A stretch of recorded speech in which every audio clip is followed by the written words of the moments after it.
வணக்கம். நம்ம தோட்டத்தில் கொஞ்சம் காய்ங்க இருக்குங்க. அதெல்லாம் அறுவடை செய்யலாம். எல்லாம் ஒரு ஒரு காய் தாங்க. எல்லாம் பெரிய பெரிய காயாக தான் வளர்ந்துருக்கு. முதல் முறையாக நம்ம தோட்டத்தில் சேப்பக்கிழங்கு வளர்ந்துருக்குங்க. எவ்வளோ கொத்தாக இருக்குது பாருங்கள் ஒரு செடியில். அடுத்தது முருங்கை நல்லா நீளமாகவும் பருமனாகவும் வளர்ந்துருக்கு. இன்னும் 2-3 காய் இருக்குங்க. சொரக்காய் ஒன்று தாங்க. அதுவும் நல்லா பருமனாக இருக்குது. இப்போ வெயில் காலத்தில் நம்ம செடி வாங்குறத கொஞ்சம் குறைச்சிக்கணுங்க.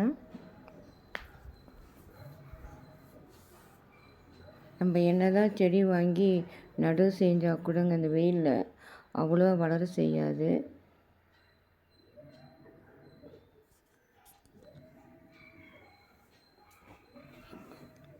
அவ்வளோதாங்க. ஒரு சின்னதாக ஒரு அறுவடை கிடச்சிருக்கு.